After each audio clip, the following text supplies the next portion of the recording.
فإن أحمد الله سبحانه وتعالى الذي عافانا مما ابتلى الكثير من الناس، فالحمد لله حمدا كثيرا طيبا مباركا فيه.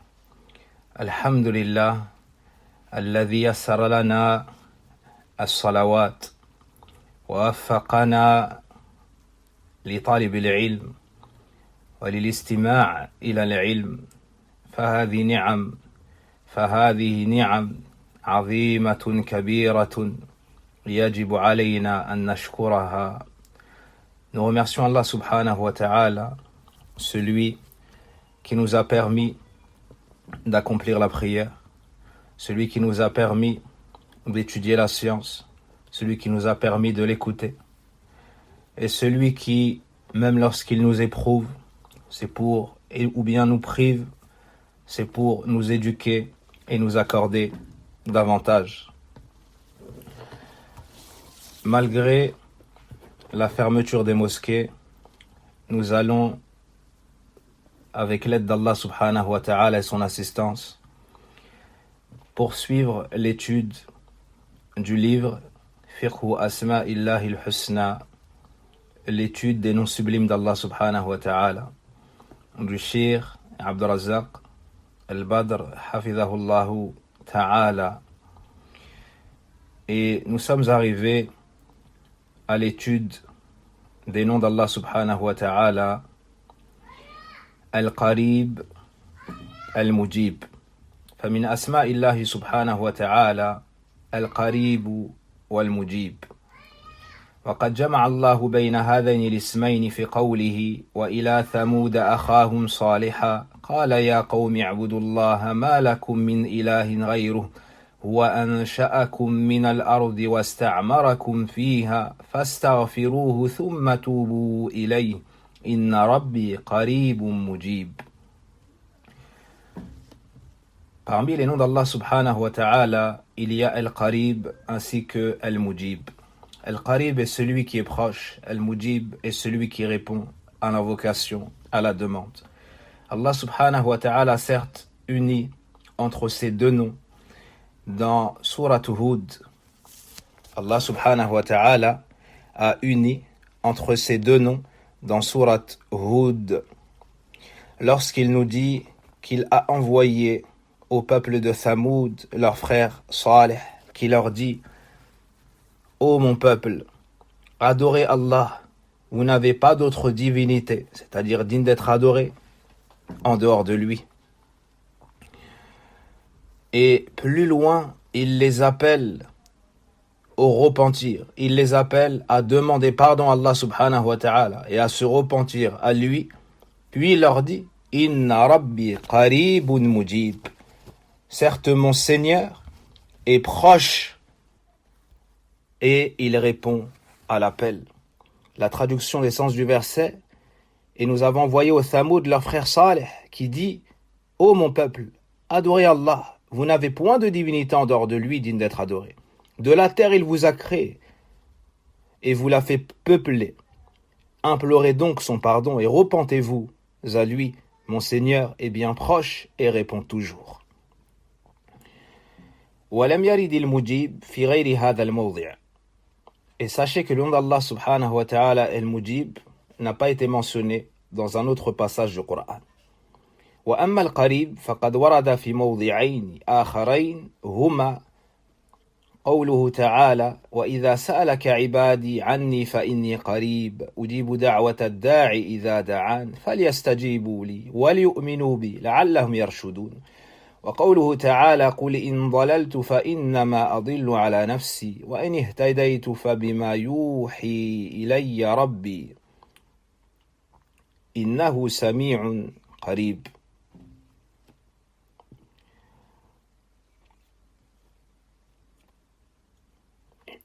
Yuhi ou Yuha.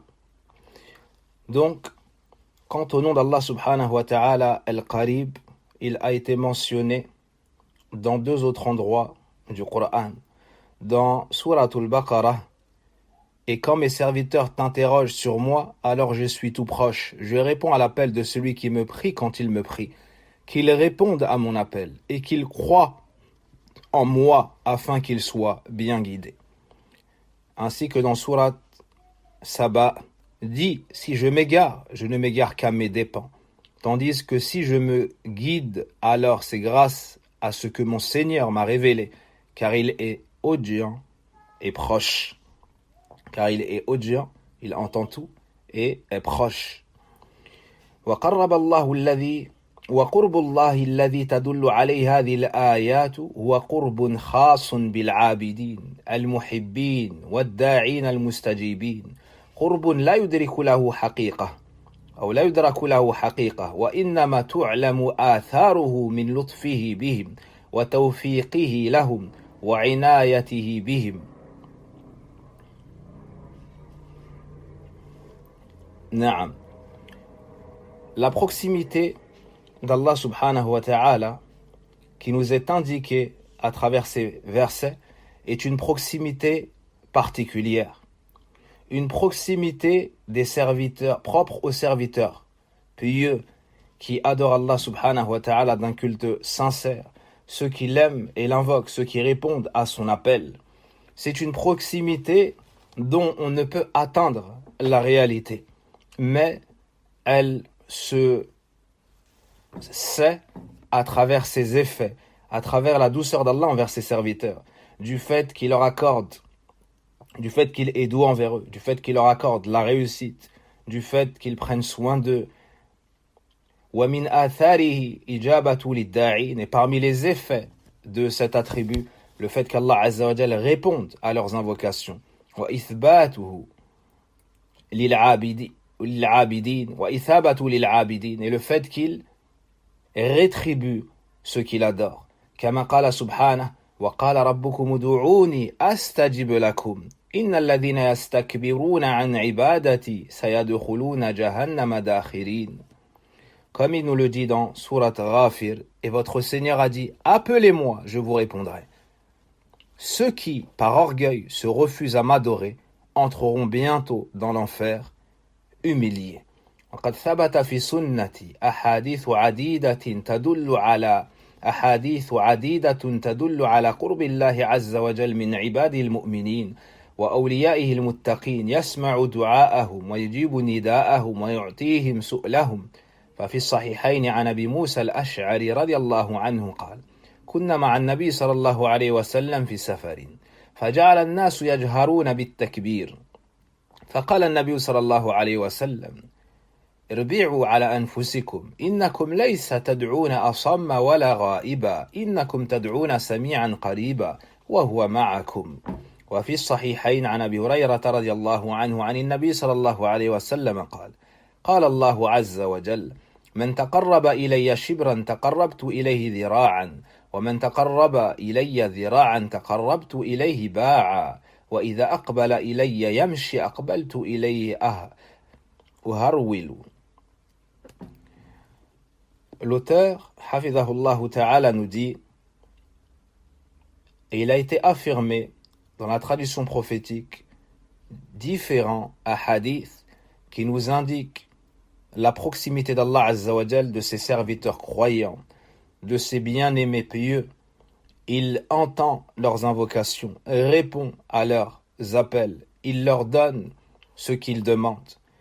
En effet, dans les deux authentiques, c'est-à-dire Al-Bukhari et Muslim selon Abu Musa al-Ash'ari, nous étions avec le prophète sallallahu alayhi wa sallam dans un voyage.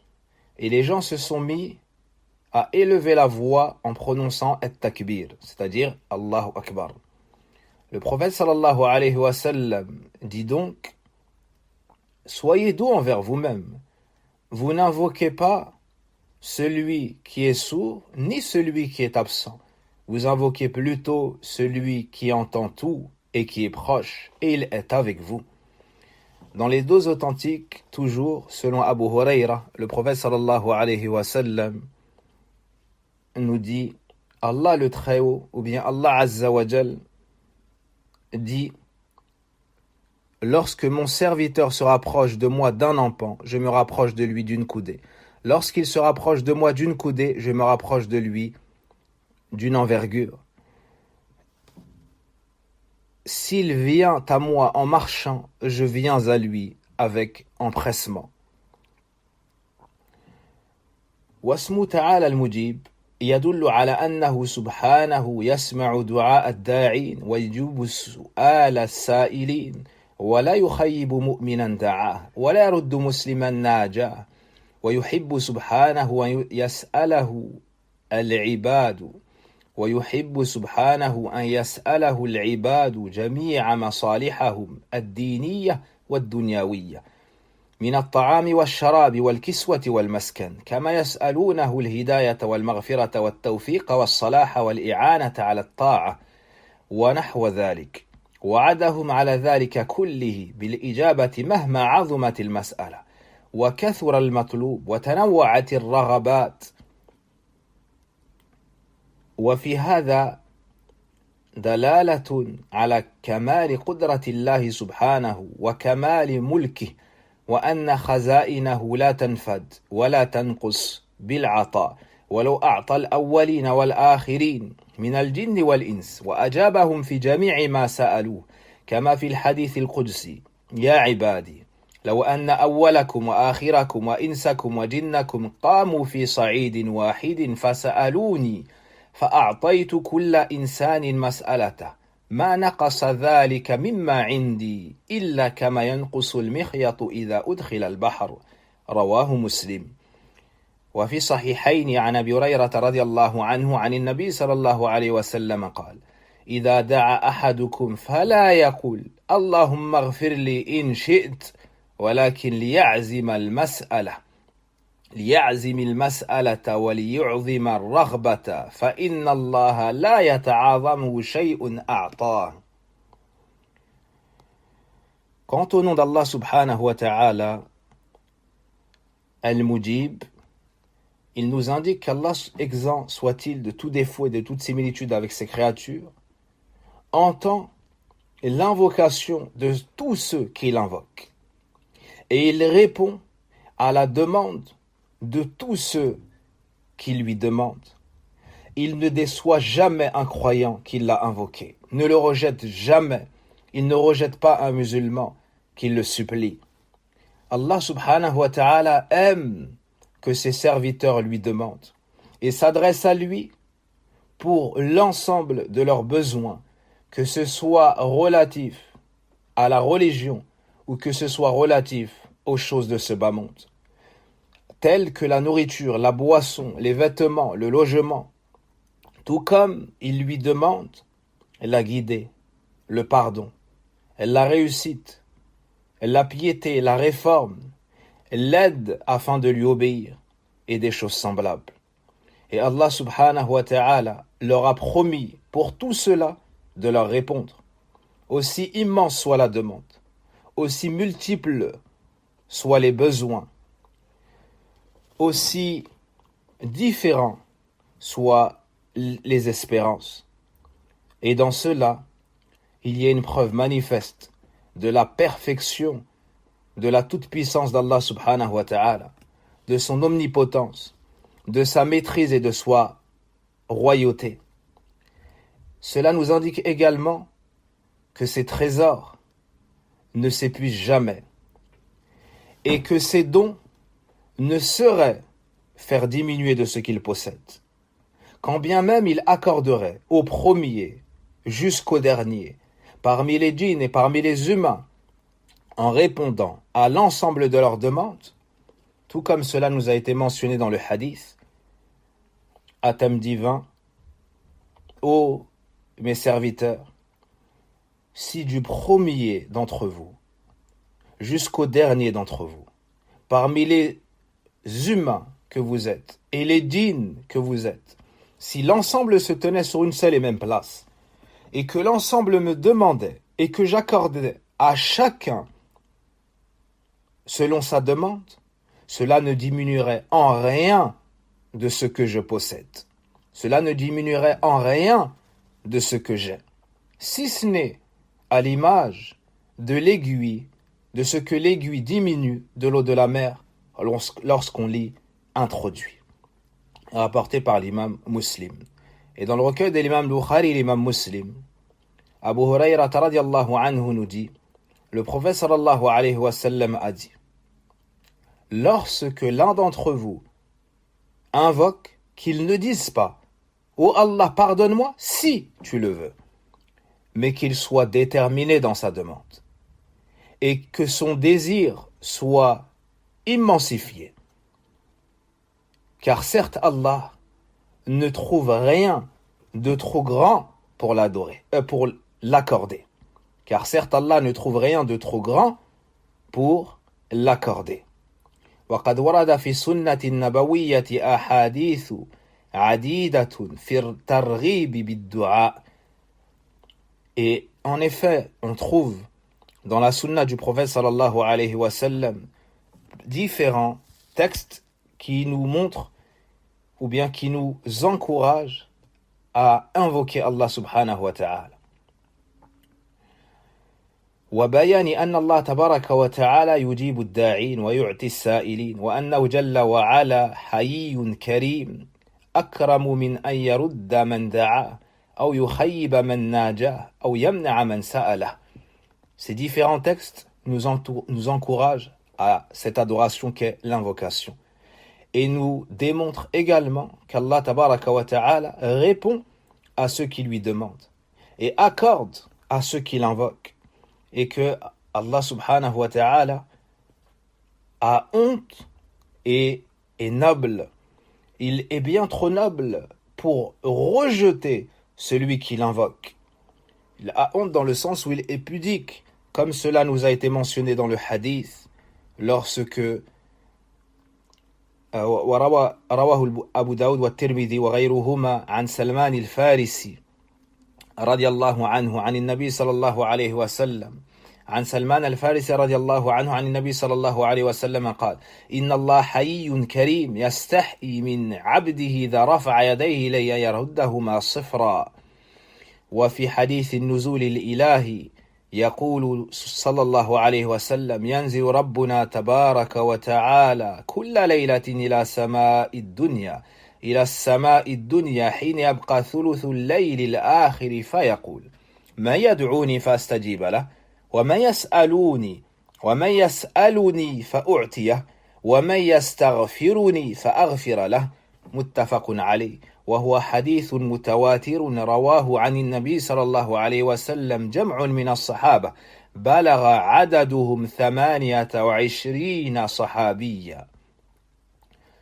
Donc, Allah subhanahu wa ta'ala est bien trop noble pour rejeter l'invocation et pour décevoir celui qui lui a demandé, s'est adressé à lui, bien trop noble pour empêcher la demande et la refuser. Le prophète sallallahu alayhi wa sallam nous dit, comme l'a rapporté Salman al-Farisi, certes Allah est pudique, noble, il a honte de son serviteur lorsqu'il lève ses mains vers lui de les lui rendre vides. Et dans le hadith de la descente divine, le prophète sallallahu alayhi wa sallam nous dit, notre Seigneur tabaraka wa ta'ala descend, et ce toutes les nuits lorsqu'il reste un tiers, lorsque nous arrivons au dernier tiers de la nuit, et dit, donc Allah subhanahu wa ta'ala, notre Seigneur, chaque nuit, lorsqu'il reste un tiers de la nuit, descend au ciel de ce bas monde et dit, qui est-ce qui m'invoque afin que je l'exauce? Qui me demande afin que je lui accorde? Qui me demande pardon afin que je lui pardonne? Rapporté par le Bukhari et Muslim.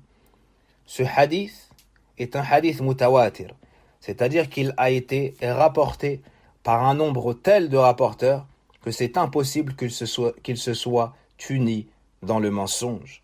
C'est un hadith mutawatir.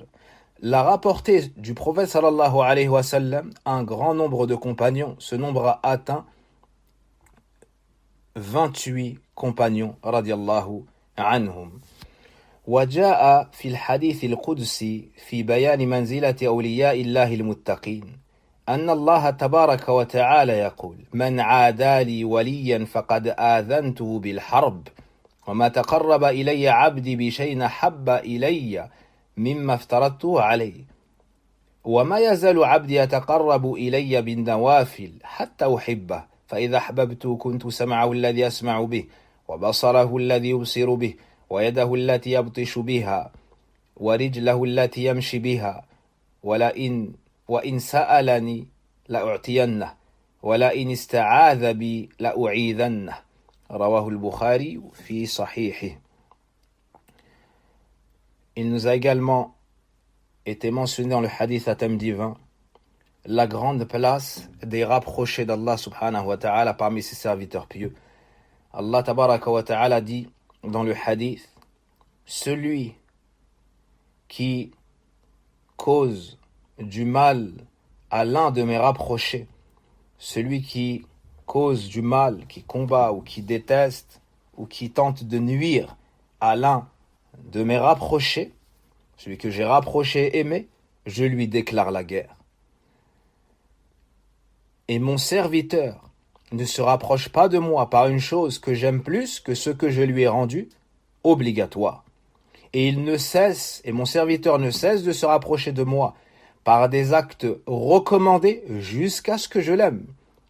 Et dès lors que je l'ai aimé, je deviens ou je serai l'ouïe avec laquelle il entendra, la vue avec laquelle il verra, la main avec laquelle il saisira, le pied avec lequel il marchera. S'il me demande, assurément je lui accorde. S'il cherche protection près de moi, assurément je le protège.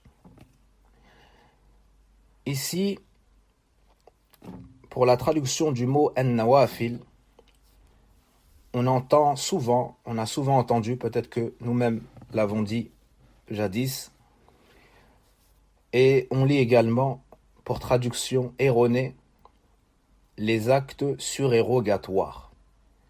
Et le terme surérogatoire désigne en langue française l'ajout non nécessaire. L'ajout non nécessaire. Et nawafilul ibadat, et les actions recommandées en matière d'adoration, on ne peut les décrire ainsi, car les actes recommandés, après le jugement des actes obligatoires, on dira, regardez, est-ce qu'ils ont des actes, des nawafil, est-ce qu'ils ont des actes recommandés? Et ces actes recommandés vont venir pallier aux imperfections dans les actes obligatoires. Ainsi le serviteur évitera l'enfer, ou ainsi le serviteur entrera au paradis, ainsi le serviteur sera élevé en degré au paradis. Comment est-ce qu'on pourrait dire alors de ces actions ô combien nécessaires et utiles qu'elles sont surérogatoires? Donc c'est un terme à bannir dans ce contexte. Barakallahu fikum.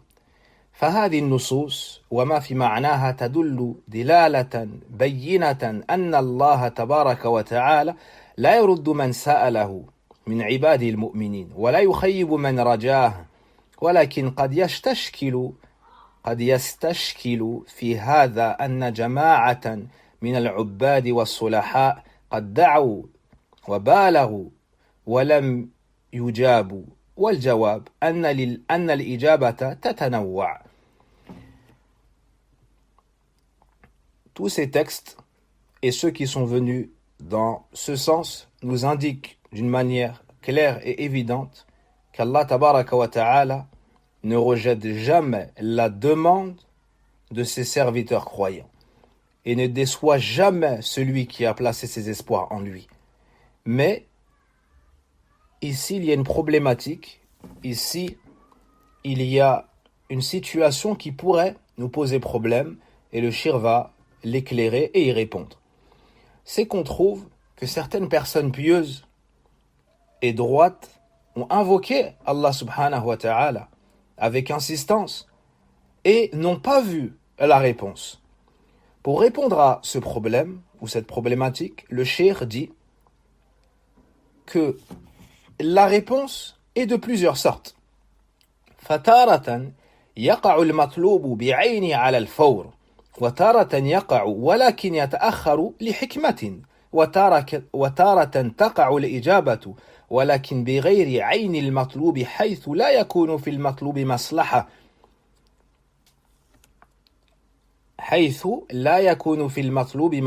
ناجزة وفي الواقع مصلحة ناجزة أو أصلح منها وقد تدخر له أجرا ومثوبة يوم القيامة. Le cheikh nous dit, en réalité Allah répond, si ce n'est que sa réponse est de différentes sortes. Elle peut avoir lieu en accordant rapidement, suite à la demande, la chose que la personne a réclamée. Donc la personne fait dua, elle demande une chose. Allah lui donne directement. Ça, c'est le premier type de réponse. Le deuxième type de réponse, c'est que parfois Allah donne la chose à la personne, mais plus tard, pour une sagesse que Allah sait. Il ne lui donne pas directement, mais il lui donne en différé. Il lui donne plus tard. Pourquoi? Pour une sagesse qu'Allah Azza wa Jal connaît. Troisième type de réponse, Allah subhanahu wa ta'ala lui répond, mais en lui donnant autre chose que ce qu'il a demandé. Pourquoi? Parce que la chose demandée ne renferme pas le bien pour ce serviteur, n'est pas un bien pour le serviteur. Alors Allah Azza wa Jal lui donne autre chose, et cette chose qu'il lui accorde, dans cela il y aura son bien et sa réussite. Et finalement, une autre sorte de réponse, c'est qu'Allah Azza wa Jal lui garde en récompense pour le jour de la résurrection. C'est-à-dire tout ce qu'il demande, il en aura la récompense yawm al-qiyamah.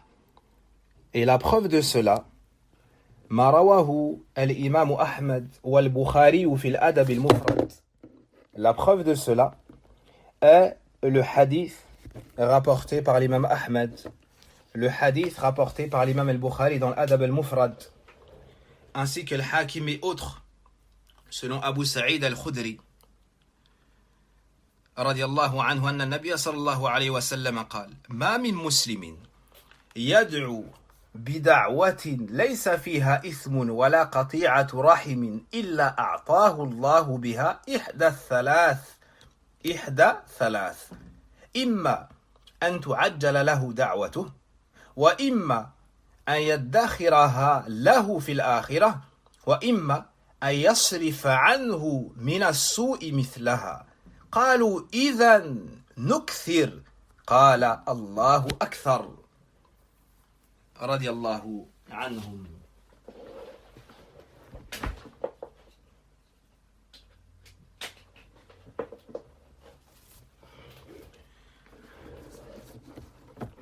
Le prophète sallallahu alayhi wa sallam nous dit d'après Abu Sa'id al-Khudri, il n'y a aucun musulman qui fait une invocation dans laquelle il n'y a ni péché, ni rupture de lien de parenté, sans qu'Allah ne lui donne une de ces trois choses.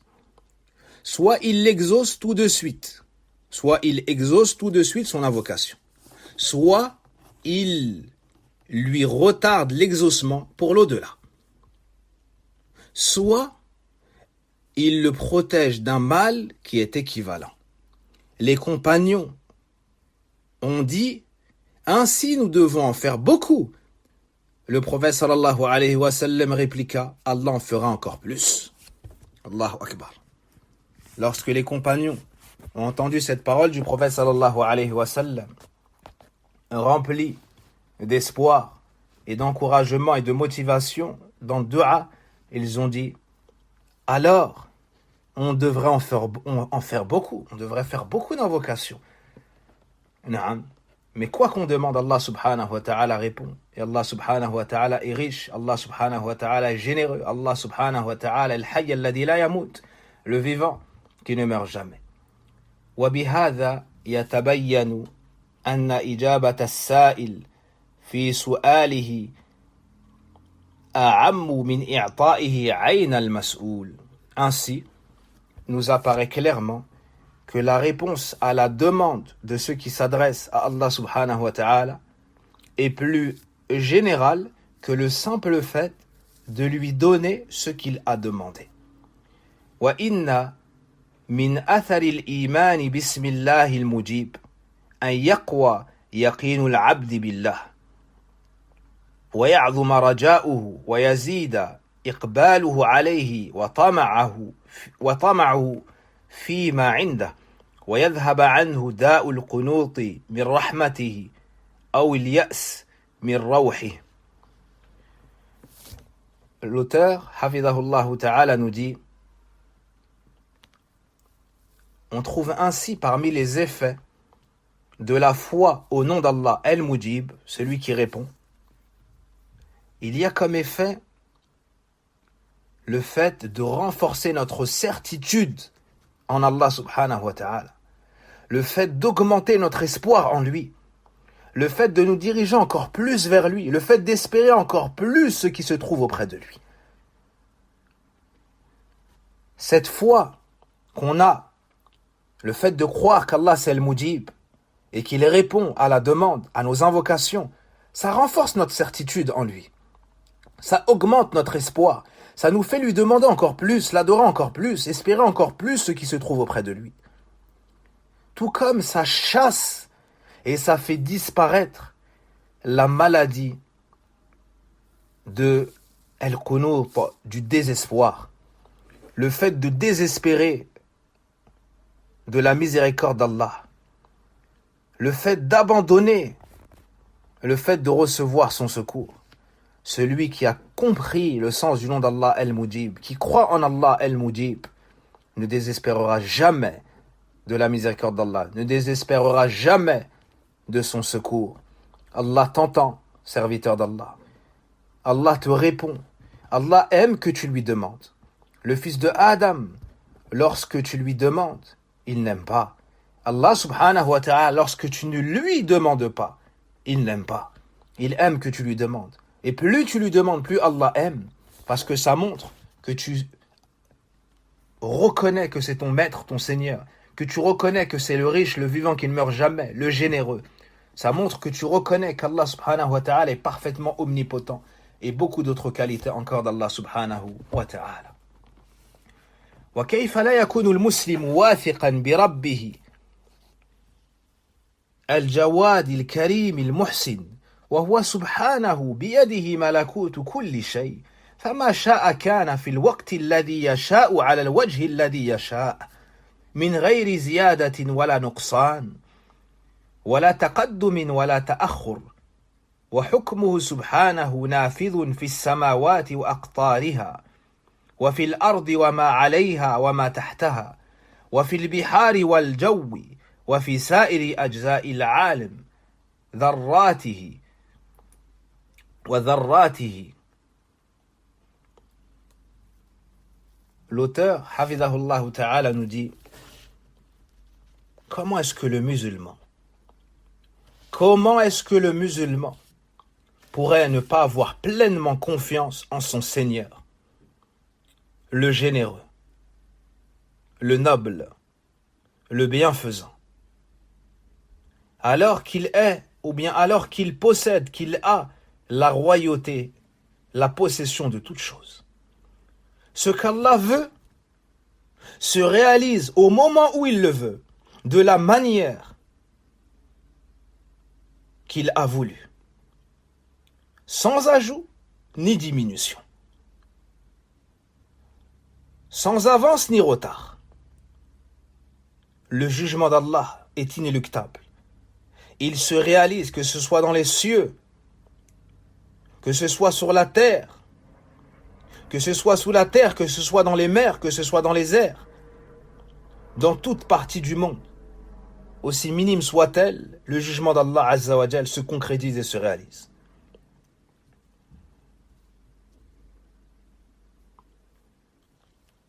يقلبها ويصرفها أو يصرفها ويحدث فيها ما يشاء. Allah Azza wa Jal, c'est lui qui décide de tout ce qui se produit dans les cieux et la terre. C'est lui qui administre le tout. C'est lui qui fait que se réalise ce qu'il veut. Lahul khalq wal amr. À lui appartient la création et l'ordre tout entier. Walahul mulk wal hamd. À lui appartient la royauté et la louange. Walahud dunya wal akhirah. À lui appartient le bas monde et l'au-delà. Walahun ni'mat wal fadl.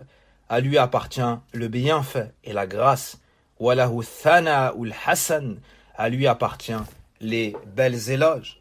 Yas'aluhu man fis samawati wal ard, kulla yawmin huwa fi sha'n, tabarakallah, rabbul alamin. Tout ce qu'il y a dans les cieux et la terre, il lui demande. Chaque jour, il fait.